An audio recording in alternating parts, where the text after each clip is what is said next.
This news update is brought to you by... Hi, I'm Red Plastic Bag. Anyone who knows me knows I don't like cold.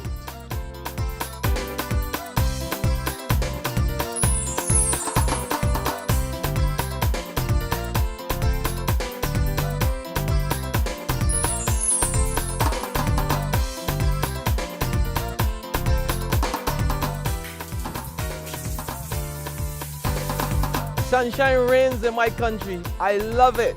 Get your sun power. This is the Noon Barbados Today update for Wednesday, April 30, 2014. I'm Kamar Jordan. Good afternoon. A tense atmosphere outside the headquarters of the National Conservation Commission in Cochrane Hill this morning as workers protest plans for their pending retrenchment. Following a half-hour meeting with General Manager Keith Neblett, angry workers openly voiced their concern about the situation. They're accusing the management of disregarding the last-in, first-out policy in the public service and of treating them unfairly. They spoke with Barbados Today. People, damage the government, all the war going home. Yeah. It is not fair that we that got years in here going home and his people still working. It is not fair. These people laying off people that got in 12 and 13 years, and keeping people that got in 18 months and 2 years and all for anything. These things gotta be right. Today, the NUPW also voiced strong dissatisfaction about the situation at the NCC. Senior Industrial Relations Officer Wayne Waldron is disturbed, he says, about the situation. He's also adamant that the last-in, first-out policy must be upheld, and he says the Barbados Workers Union is standing in solidarity with the NUPW on this matter. We are seeing that government set a policy, and government should ensure that there's a collective approach to its possibly lasting for us. So we can't have in one breath the Java Service and other boards looking at lasting for us. So when it comes to the NCC, there's a different policy. It causes confusion. And as I'm saying, we are prepared. It will not be business as usual, not that this thing is rectified. We can have a situation where you can allow to interfere with the transparency of the process and get rid of it. Management was not immediately available for comment.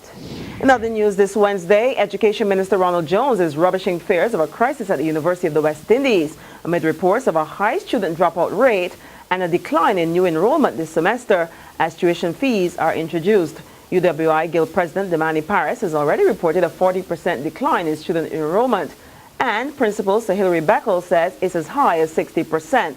But Minister Jones says it's an irrational approach to the situation, and he suggests students who opt to abandon their studies should be made to pay.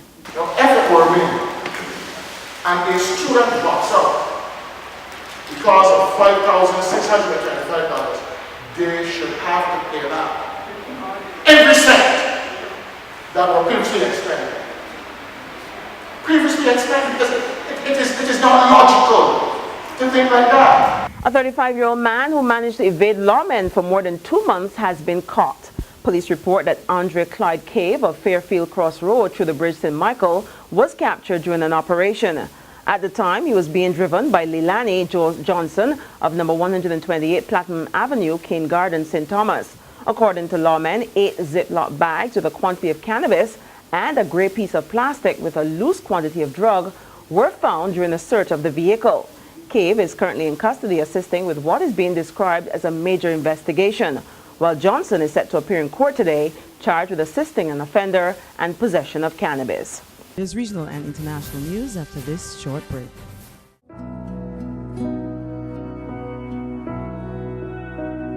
Because she deserves it. Make her Mother's Day. Send us a photo and a message telling the world why your mother is simply the best at love@barbadostoday.bb. Enter now for your chance to win lunch for 2 at the Crane Hotel and other prizes. The deadline is May 6th. Mom deserves it. All entries will be published. To regional news now, St. Lucia's Tourism Minister Lorne Theophilus says negative international press is bad news for the island's bread and butter tourism industry. He's blasting sections of the British press for carrying stories identifying the charred human remains found in a vehicle. The reports claim the remains are those of a prominent hotelier. Theophilus says the reports are disrespectful, and he insists the government will not enter into the realm of speculation. I can tell you, it's a typical recklessness that comes out, and we have to be we see that wanton disregard for St. Lucia as a destination, particularly displayed in certain corners of the British media. I mean, it is something that I think is downright deplorable. On to the international scene, Oklahoma prison officials were forced to stop the execution of an inmate after a drug combination went wrong. 38-year-old Clayton Lockett was declared unconscious 10 minutes after the first of the state's new 3-drug lethal injection combination was administered. But 3 minutes later, he began breathing heavily, clenching his teeth, straining to lift his head off the pillow. A short time after, officials reported that Lockett died of a heart attack.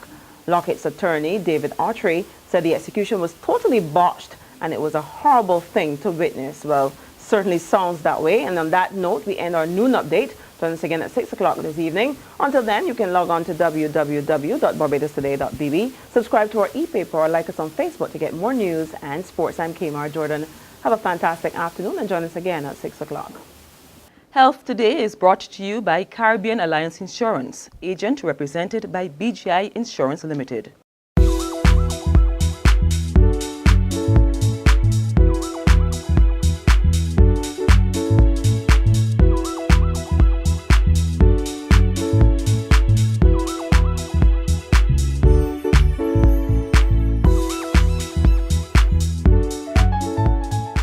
The high quality of medical care we enjoy today is built upon years of effort by doctors, scientists, and other medical professionals investigating the causes and the potential treatments for disease. In fact, it's often said that much ill health and millions of deaths annually could be avoided. Insights provided by medical research promise to lessen the impact of today's greatest health problems, including diabetes, cancer, and heart disease. The Chronic Disease Research Center, set up more than 2 decades ago, ensures that Barbados and its Caribbean neighbors are at the forefront of this revolution in medical knowledge. If you don't do this research and you don't actually collect, for example, there are countries in the region that don't collect cause-specific mortality, you won't know what people are dying from. And of course, dying is a zero-sum game. We all die of something, but the question is, when do we die and from what? And is it preventable? So if you don't undertake that research, you can't even begin to try and implement any interventions to help extend the life and quality of life of the population. It is the starting point of... Professor Clive Landis is the director of the Chronic Disease Research Center. The center, which is perhaps better known beyond our shores than it is at home, has conducted a number of landmark studies towards building a healthier Barbados. The most recent achievement, a valuable discovery about the fight against HIV/AIDS. Professor Landis uncovered a best practice. Barbados is the second country behind the United States to report HIV suppression at the population level. Simply put, the virus is so low in an infected patient that it can almost appear non-existent. What we discovered was fairly extraordinary. Our ability to suppress the virus in clients who are attending the center is as good as in the US. Now this is a totally objective measure. This is not a hand-waving measure. This is a completely objective measure of the number of virus copies in the blood. And this is another thing that would probably surprise listeners. We were actually only the second country in the world to report population-level HIV suppression after the US. And as I stated, our level of suppression was the same as in the US. But he says there's an Achilles heel in the system, which is being driven by stigma and discrimination. After a patient has been diagnosed with HIV, we have a tendency to lose the person until they come and present very late in their illness, maybe with full-blown AIDS in the hospital, close to death's door.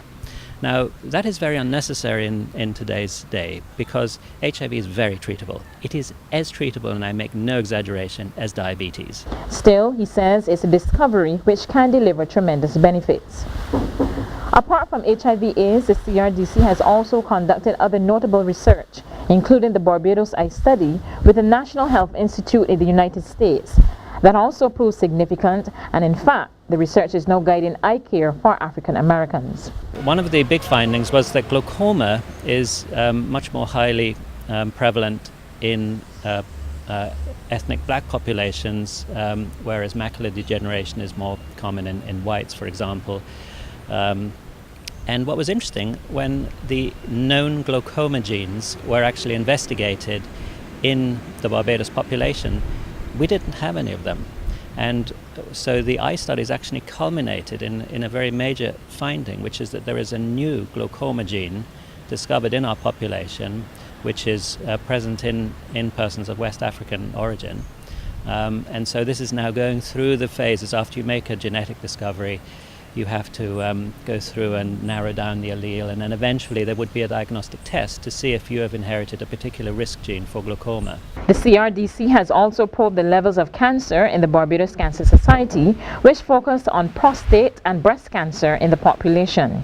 A finding that sort of repeats itself over and over is that our black population is, relatively speaking, has a lower incidence of cancer than the comparable population in the US, but our outcomes after a cancer is detected are worse. In the weeks ahead, the CRDC is hoping to roll out the findings of a study called The Health of the Nation, which took a random sample of the healthy population in Barbados. What is the prevalence of diabetes, both known and unknown? So critically also unknown. And you know, that is the starting point from which we can then proceed and say, well, this is a problem, or maybe it isn't a problem. You know, until you actually measure these things, it's really just speculation.